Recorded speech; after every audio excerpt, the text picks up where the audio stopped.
ассалому алайкум шунавандаҳои арҷманд.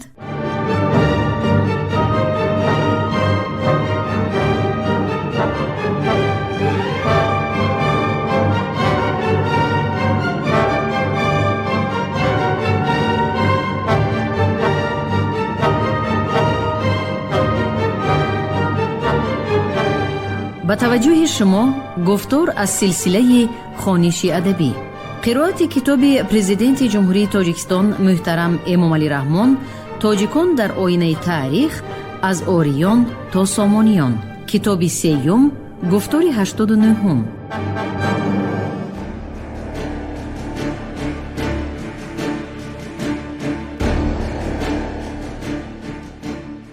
سعید ابن عثمان مالکان خراج و دیگر عملدارها را در مضافات‌های ضبط شده تعیین نموده راهی پایتخت شرقی خلافت نیشاپور را پیش می‌گیرد. وقتی که وکیلان ختن خاتون به نیشاپور آمده آزاد کردن شاهزاده‌ها و اخشیدزاده‌های سغدی را درخواست می‌نمایند، سعید ابن عثمان قولش را شکسته می‌گوید که اینها اول گروگان بودند، اکنون غلامی من شدند. موافق اخبار نرشقی، سعید ابن عثمان هنگامی بازگشت از سمرقند و ترمیز با 30,000 غلام و اموال و غنیمت‌های افزونی به مرو می آید. در عین حال ناگفته نماند که موافق اخباری بلازوری و تبری، سعید ابن عثمان در کیش با برادرزاده جبردیده شاهی ختلان شاهبال وامی خورد که او از عربها برای لشکر کشیدن به مقابل برادرش مدد می پرسد. سعید ابن عثمان شاهزاده جبردیده را در قرارگاهش جای داده عزمی به ختلان لشکر کشیدن می کند و به این کار یزید ابن محلب را وابسته می نماید. اما از قضای تقدیر شاهی ختلان شاهبال به قرارگاه عربها شباخون زده برادرزاده اش را از دست عربها می رباید و برای خیانتش به قتل می رساند. بعد این قضیه یزید با شاه ختلان صلح بسته با گرفتن مقدار تاوان جنگ باز می گردد که این به قول مورخان نخستین کوششی به ختلان راه گشادن عربها بود. همین طریق سعید ابن عثمان بعد چندین هنگامه های خرد و بزرگی کشورکشایی و تاخت و تازهایش در ماوراءالنهر تقریبا سال 677 میلادی از امیر المؤمنین معاویه درخواست می نماید که او را از امارتی خراسان آزاد نماید. او مال و متاع و زر و غنیمت‌های ربوده‌اش را قریب در 300 شتر بار کرده همراه 200 غلام، 40 کنیز و 40 نفر شاهزاده‌های گروگان راه مدینه را پیش می‌گیرد.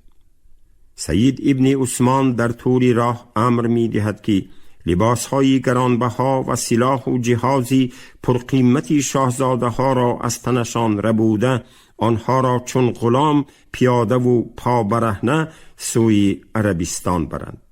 از ناآمدی بخت شاهزاده‌های برآشفته که در ضیعت و خرمازارهای سعید در مدینه از صبح تا شب غلاموار کار می کردند، او و چندین پاسبانهایش را با عذاب و عقوبت می کوشند و خودشان نیز هنگام فرار از تشنگی و گرسنگی نابود می شوند.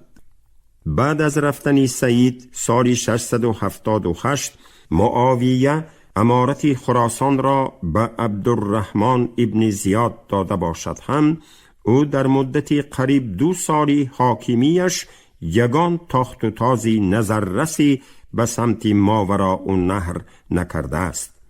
باری نوی خراسان از خبری مرگ معاویه، هنگامه های مرکز خلافت و کشته شدن حسین ابن علی به دمشق بازگشته به جای خود قیس ابن حیثم را می گذارد.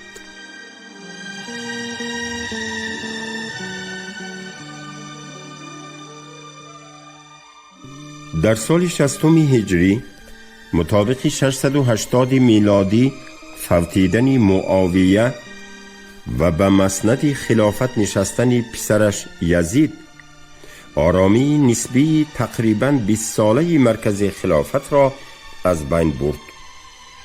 بعد مرگ معاویه پیروان علی و شیعه های کوفه به جنبش آمده از حقوق قانونی به مسند خلیفت رسیدن امام سیوم حسین ابن علی آشکار و نهان پشتیبانی می کردند. شیعه های کوفه پی در پی رسول فرستاده و محضرها نوشته به حسین ابن علی می گفتند برخیز و باز جای خیش آی که تا جان و خواسته پیش تو داریم. حسین ابن علی پسر عمکش مسلم ابن عقیل ابن ابو طالب را به کوفه فرستاد که او را 12,000 مرد از اهل شیعه بیعت کردند و با پیشوایان و بزرگان آنها واخورده از حقیقت کار او را آگاه نماید. هزاران ساکنان کوفه به مسلم ابن عقیل نسبت اعتراف نمودن امامت حسین قسم یاد نموده به او رضایت بیعت دادند.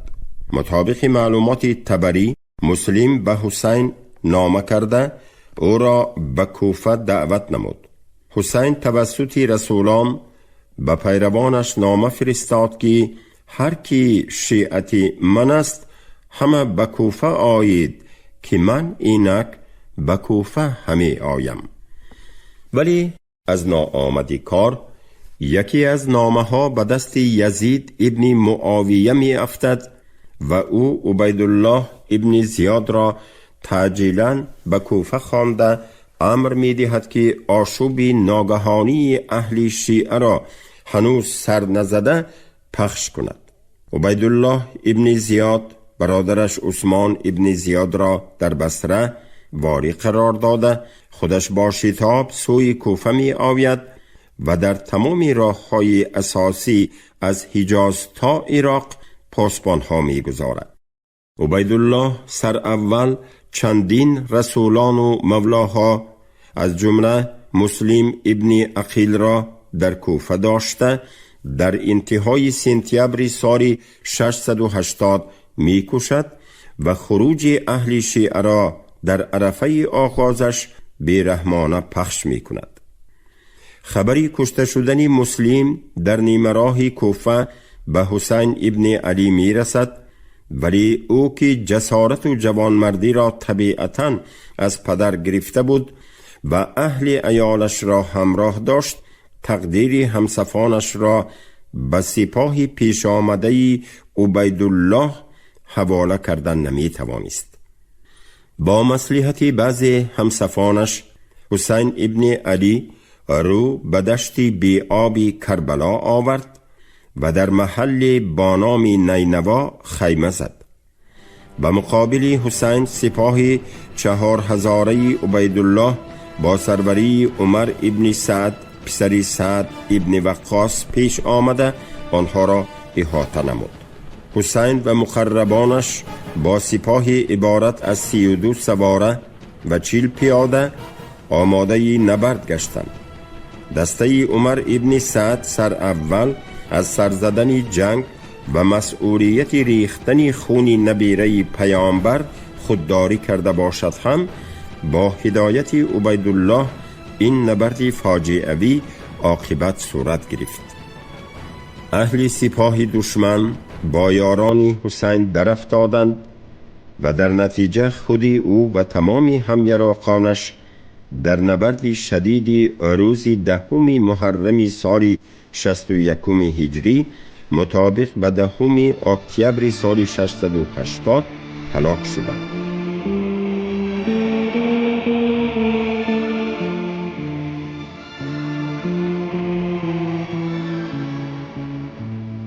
به قول طبری از روی امر عبیدالله علیه لعنه سری مبارک حسین را از تن جدا نموده به حضور یزید ابن معاویه فرستادند.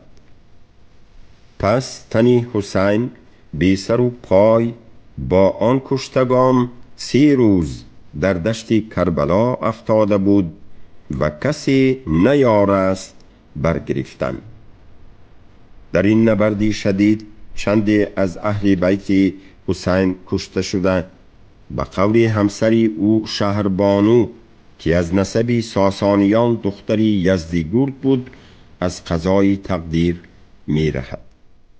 علمای تاریخ روایت می کنند که هنگام فرار یزدیگرد 3 از تیسفون دختری او شهربانوی 16 ساله با چندی از زنان دربار به دست عربها اسیر می افتد. عربها چون پی می برند که دختری شاهنشاه ساسانی اسیره آنها گشته است او را رها می کنند و می فرمایند که از مردان بالغ اهل مدینه شوهر اختیار نماید. شاه دختر شهربانو از میان آنها عاقبت حسین ابن علی را انتخاب می نماید که بر اثر این ازدواج نسل دودمان ساسانیان با خاندان خلفای عرب آمیزش می یابد. تمام نسل امامان اسماعیلی و سیدزادگان که در جمهوری های آسیای مرکزی آنان را ایشان خوانند از این ازدواج است و ریشه آن به حضرت علی و فاطمه دختری محمد می پیوندد. بعد از شهید شدن شوهرش در دشت کربلا می توان تخمین کرد که شهربانو زوجه امام حسین و مادر امام زین العابدین در ایران پناه برده باشد، زیرا در جنوب تهران در نزدیکی شهر قدیمی ری کوهی است به نام بی شهربانو که مردان در آن حق رفتن را ندارند. در دامن کوه مقبره است که آن را منسوب به شهربانو می دانند. هنگام انتشار آیین اسلام هم پیامبر و هم خلفای راشدین برای گسترش دینی نو در ایران زمین چنان که در مثال پارس دیدیم به قوم ایرانی نژاد تکیه می کردند و دایره نفوذ آنها را استفاده می نمودند. بالاخره پس از شهید گشتن حسین ابن علی دشت کربلا شهری آباد و فیضبار گردیده. ماه محرم برای اهل شیعه و بیشتر مسلمانان ایرانی تبار به صفت ماه ماتم و روز مرگش همچون روز عاشورا و یادبودی امامی شهید پذیرفته شد. شاید به پاداش کشته شدن امامی شهید حسین امیر المؤمنین بی شفقت یزید ابن معاویه واریگی کوفه و سواد عراق را به عبیدالله ابن زیاد مناسب دیده برادر سیوم آنها سلم ابن زیاد 24 ساله را واری خراسان و سیستان قرار داد. سلم منشور واریگی در دست به حضور برادر کلانش عبیدالله آمد که با دستور یزید ابن معاویه از قرارگاه لشکری عراق 6000 سپاه انتخاب نماید. عبیدالله که در دل بر علاوه ملک‌های زیر دستش واری خراسان شدن را می پرورید از این اقدام یزید رنجیده با برادرش تندخویی کرد ولی با سپارش امیر المؤمنین 6000 سپاهی و خرج لشکر را جدا نمود. سلم ابن زیاد با سرلشکران جنگ آزموده عبدالله ابن حازم، محلب ابن ابو سفره، حنظل ابن عراد سوی خراسان حرکت نموده از حساب عربهای غارت مشتاقی مقیم نشاپور و مرو و دیگر مواریهای غزا طلب صف سربازانش را 30 چند افزود. او موافق معلوماتی تبری از رود جیهون گذشته با ترکان حرب کرد، به در خوارزم شد و 1 سال در آن جایگاه بماند. سلم ابن زیاد با اهل خوارزم صلح بسته موافق پیمان 400,000 دیرم، گله اسب‌های تیزتک و بسته های پوستی سخت و درشتی که مختر بود و سوی بخارا رهسپار گشت.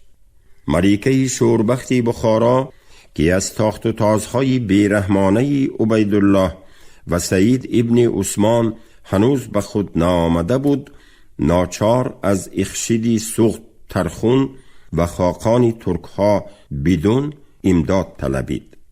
ختن خاتون که حسن و جمال خدادادش سعید ابن عثمان و چندین سردشکران عرب را مفتون کرده بود و از میان اصلزاده های بخارا و اخشیدهای سخت و پیشوایان ترک خریداران زیادی داشت، عاقبت با شرط حمایه بخارا خواستگاری ترخون را پذیرفت. اکنون ملیکه بخارا و اخشیدی سمرقند عهد ازدواج نموده خاقان ترک را هم به نبرد ضد عرب ها دعوت می کنند. از ناآمدی کار دسته های پیشاهنگی سپاه سلم ابن زیاد از خوارزم به بخارا رسیده موافق عهد و پیمانی پیشکی واردی شهر می گردند، ولی خودی همان بیگاه لشکری امدادی سغدیان و 12,000 سواره اردوی بدون نیز به بخارا نزدیک می آیند. ترخون که از افتش به جای سارک اخشیدی سمرقند شده بود، با اردوی جنگی ترکان متحد شده به لشکری طلایه عرب ها با سروری محلب ابن ابو سفره، همانی که یک چشمش را باخته بود، حمله می آورند. در نتیجه جنگی شدید تقریباً 500 نفر عرب ها نابود شده، باقی مانده اشان به لشکرگاه سلم ابن زیاد فرار می نمایند. همین طریق در آستان بخارا سال 681 زد و خورد شدید میان لشکری عرب و سپاهی متحده سغدیان و ترکان صورت می گیرد که از هر دو جانب هزارها نفر قربان می شوند.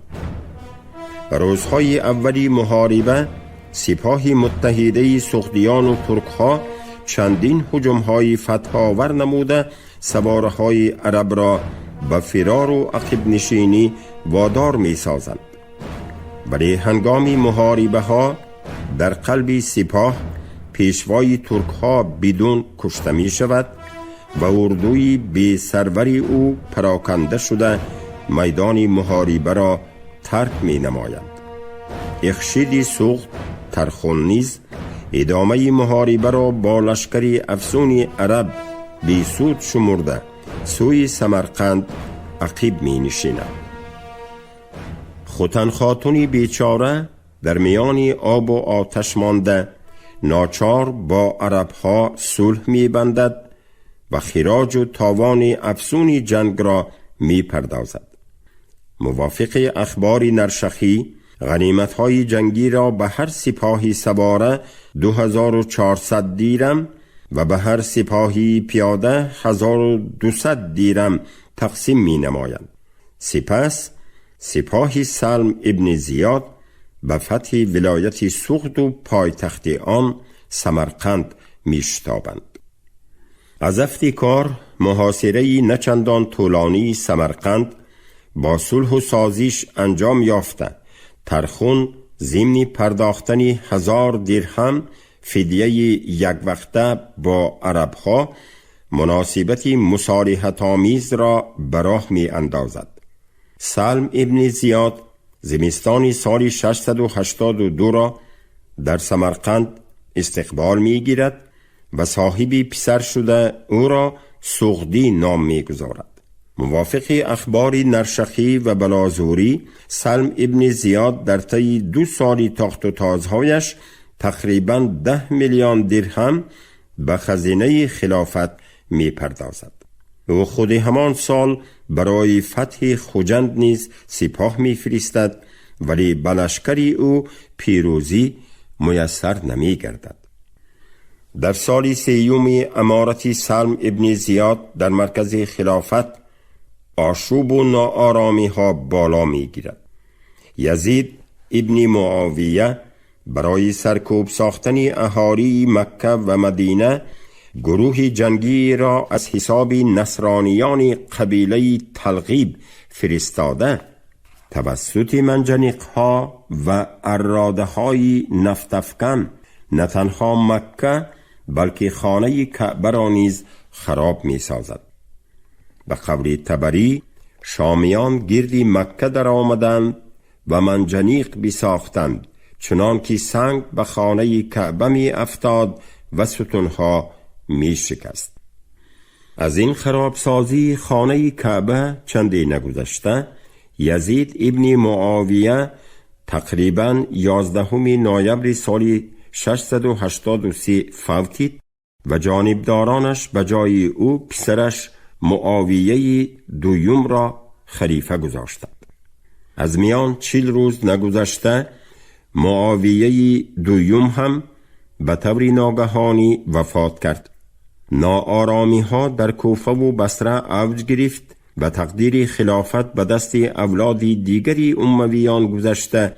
سال 684 نماینده خاندان مروانیان مروان ابن حکم به خلافت رسید. او برای از میان برداشتن اختلاف خانوادگی با یکی از زنان بیوه‌مانده یزید ابن معاویه ازدواج نمود، ولی از میان 1 سال نگذشته بود که مروان ابن حکم به طور ناگهانی فوتید. موافق خبری طبری مروان 81 ساله پسری خود عبدالملک را ولیعهد قرار داد، اما زنی بیوه معاویه از خلیفه نشدن پسرش خالد برآشفته مروان را قصداً گلوگیر نموده کشت. صرف نظر از سوی قصد و برخیستن فتنه ها ماه اپریل سال 685 عبدالملک ابن مروان به مسند خلافت رسیده بیش از 20 سال حکمرانی کرد. در دوره خلافت عبدالملک 685 705 و وارث او ولید یک 705 715 کشورکشایی ها بیشتر در غرب ادامه یافته دامنه حکومت امویان با اقیانوس اتلانتیک، حدودهای اسپانیا و فرانسه و نیم جزیره پیرینی رسید. در آسیای صغیر جزیره های کیپر و رودوس را ضبط نموده چندین بار به کنستانتینوپل حمله آوردند. یکی از سرلشکران امویان محمد ابن قاسم از بصره برآمده تا پایان آب دریای هند رسید و شهرهای دیبول و ملتان را در مضافات پنجاب ضبط نمود. همین طریق امویان یک امپریه بزرگ و پهناوری را تأسیس دادند که حدودهای آن از قلمرو عمومی امپریه های ساسانیان و روم افزونتر بوده در دامنه 3 قطعه عالم آسیا، افریقا و اروپا دامن افراخته بود. از بس که دامنه موضوع خیلی فراخ است، ما از تفصیلات مبارزه های مختلف این امپریه پهناور، رقابت های مرکز خلافت، هنگامه های خرد و بزرگ بین قبیلوی، ضدیت های فرقوی و مذهبی، هدف های سیاسی و اجتماعی، اینچنین نظام اداره کنی دینی و تدبیرهای دولتداری امویان خودداری کرده بیشتر به کشورکشایی و فتوحات من بعده لشکری مسلمانان و گسترش آیین اسلام در آسیای میانه توجه می نماییم. چنان که گفتیم سلم ابن زیاد با غنیمت‌های زیاد سال 683 به مرو بازگشته تنظیم امور اداره خراسان و ولایت‌های ضبط شده ماوراء النهر را ادامه می‌بخشد. در پایان تیر ماه سال 983 خبری مرگ یزید به سلم ابن زیاد رسیده باشد هم او از ترس سرزدن آشوب این مصیبت را نهان می دارد. بالاخره او یکی از سرلشکران عربی مقیم خراسان عبدالله ابن حازم را به جای خود تعیین نموده، غنیمت‌های ربوده‌اش را قریب در 1000 اسب و اشتر بار کرده سوی دمشق می‌شتابد. ولی در این هنگام پسری یزید معاویه دوم بعد 40 روز خلافتش ناگهان فوتیده، یکی از دعواگران مسند خلیفت از زبیر نفوذ زیاد پیدا می کند. سلم به خاطر قرابت جستن به حضور دشمن یزید از زبیر می رود. از تقدیری بدفرجام از زبیر او را خشونت آمیز استقبال نموده 4 میلیون درهم جبران می ستاند و خودش را به زندان می افکند. برادرش عبیدالله ابن زیاد نیز از تعقیب دشمنان معاویه و خیرخواهان حسین ابن علی کوفه را ترک نموده نفوذ سابقه اش را با کشتن نبیره پیامبر باخته بود. والی نوی خراسان عبدالله ابن حازم بعد مرگ خلیفه مروان از ناآرامی های داخلی مرکز خلافت استفاده نموده استقلالیت خود را اعلان کرد و به نامش سکه طلا ضرب زد. مردم خراسان که از جبر و ستم واریان اموی و غارتگری آنها به جان رسیده بودند این استقلال ظاهری را خیلی خوش پذیرفتند. عبدالله ابن حازم پسرش موسی را والی مرو قرار داده سوی هرات و نیشاپور لشکر می کشد و بعد فتح آن پسر دیگرش محمد و سرلشکرش بکیر را حاکم شهرهای ضبط شده می گذارد. خلیفه نو عبدالملک از کوشش‌های استقلال خواهی خراسان بی‌ضابطه شده بین عبدالله ابن حازم و سرلشکری او بکیر نظامی انگیزد. سبب اصلی نزاع آن بود که خلیفه عبدالملک والی استقلال خواه ابن حازم را برای گرفتن منشور 7 ساله و ادای قسم صداقت به دمشق دعوت می کند. ولی ابن حازم در پس این دعوت نهان بودن خطر مرگ را احساس کرده دعوت خلیفه را رد می نماید. خلیفه در حال منشور خلافت خراسان را به بکیر شاه فرستاده او را به مقابل ابن حازم می انگیزد. ابن حازم هنگام جنگ و تعقیب‌ها سال 692 بر اثر سوء قصد کشته می شود و پسرش موسی در ترمیز مستقلانه حکمرانی می نماید. او بعد مرگ پدرش حاکمیت عربها را اعتراف نکرده با اخشید سمرقند ترخون و شاه خوتلان شاهبال مناسبت‌های دوستانه و دستگیری طرفین را برقرار می سازد.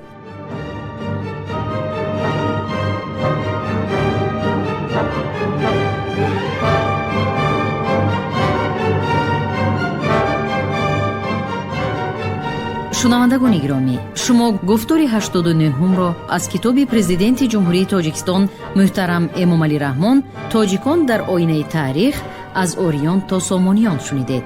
راوی علیزاده عبدالرشید خوجمقل، کارگردان شیرعلی نغزلی. پایان گفتار از سلسله خوانش ادبی. شاد باشید.